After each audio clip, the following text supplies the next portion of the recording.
From what I remember of Neo 1, this is way cooler. I really like this. I like the art style a lot.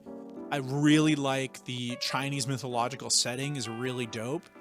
I actually think I would go back and replay that. I really actually want to replay it, and like now I know all the mechanics. I want to go through all that beginning stuff again and like see how I would experience it differently. I think the game does not do an adequate job of explaining its systems, and in the same way that I remember from Neo, it has way too many intricate and interlocked systems.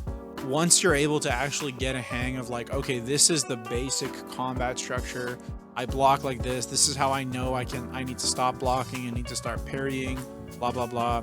Once you learn that, basically the real game is L1 to block, X to do light attacks, and that's really it. And then parry for when they do unblockable attacks. That's the fundamental core system. And then you got all your fun other buttons, right? We got spirit attacks, we got the summonable thing. Like, they really jam so many systems and so much stuff in your face at the beginning. I felt super overloaded and didn't really grasp what the fundamentals of the game were. But once I was like, oh, okay, I can safely block, I don't need to try and parry absolutely every single attack. Then like a lot of more things opened. I was like, okay, that's the purpose of the bar. Okay, using spirit attacks costs bar. But sometimes it makes sense to use that, or to even put yourself into the negative because they're a very highly mobile attack, right? There's a lot of things going on, but I really wish they would have just like, there's so many things that they teach you in that early tutorial that I'm just like, I didn't need to know that until like after my first couple actual fights. You know what I mean? Obviously it's a demo, right? We're just playing the demo version, blah, blah, blah. But I definitely feel like the game could have done a lot more in terms of like actually just explaining and driving home the fundamentals, and then like showing you the cool shit, right? Like, that's another thing that happens, if I understand it right, often in Japanese game development, is they just hit you with all the systems because they expect you to be like, whoa, look at how deep and complicated this is. I really want to figure out all these systems. Whereas like, I think it's more of a Western design philosophy to like give you step 1, step 2, step 3, step 4, right?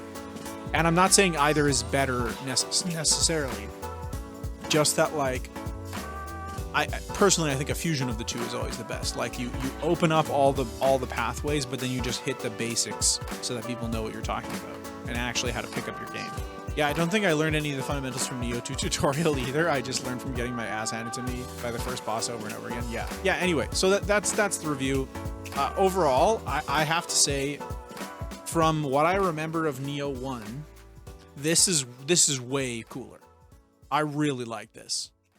I like the art style a lot. I really like the Chinese mythological setting is really dope.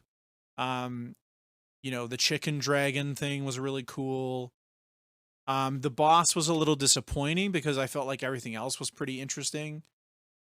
I actually think I would go back and replay that. I really actually want to replay it, and like now I know all the mechanics. I want to go through all that beginning stuff again and like see how I would experience it differently, because I got pretty pissed in that mid section there. But then like, you know, things clicked and then we made it. I don't normally give demos a rating. If the final product is like this, I would definitely expect it to be a nice solid 7 out of 10, maybe even an 8.